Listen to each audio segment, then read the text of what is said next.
ہوئے نیک عمل کرتے رہیں گے تو اللہ کل قیامت والے دن ہمیں جنت میں اعلیٰ مقام عطا فرمائے گا۔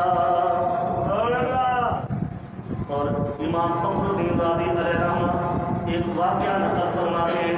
کہ کل قیامت والے دن اللہ رب العزت ایک شخص کو حکم دیں گے کہ جاؤ ہم نے تمہیں جنت میں اعلیٰ مقام عطا فرما دیا۔ تو وہ شخص کھڑا ہو کر اللہ کی بارگاہ میں التجائیں کرے گا،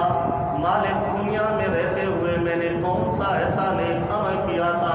جس سے تم مجھ سے اتنا راضی ہو گیا ہے، اب مجھے جنت میں اعلیٰ مقام عطا فرما رہا ہے۔ تو اللہ رب العزت اس بندے سے مخاطب ہوں گے، اے میرے بندے،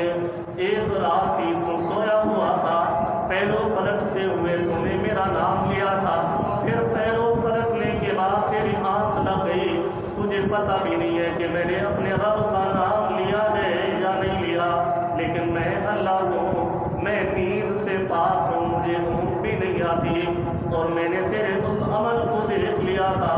وہ عمل مجھے اتنا پسند آیا کہ میں نے تیری ساری زندگی کے گناہوں کو معاف فرما دیا۔ یعنی وہ عمل تیرا اتنا اچھا تھا، صرف کیا تم نے بے خبری میں تھا، جان بوجھ کر تم نے میرا نام نہیں لیا تھا، وہ سویا ہوا تھا، ایک سائڈ بدلنے کے لیے تو نے میرا نام لے لیا، اللہ کا نام لے لیا، تو وہ عذاب تیری اتنی مجھے پسند آئی کہ میں نے تیرے سارے گناہوں کو معاف فرما دیا۔ اب اس بزرگ نے یہ قانون لکھا کہ من یعمل سوءا یجزا بہ، اگر ہم نیک عمل کریں گے اس کا فائدہ کل قیامت والے دن ہمیں ملنا ہے، اگر ہم نیک عمل نہیں گناہ کریں گے تو اس کی سزا بھی ہمیں ہی بھگتنی پڑے گی، یعنی سزا کا تعلق، جزا کا تعلق ہمارے ساتھ ہے اور ہم ہی اسے بھگتیں گے۔ اور دوسرا انہوں نے یہ طرز عمل کے قانون قدرت یہ بھی بتایا کہ ترتب المستكبرین عن ساعۃ المغفرۃ،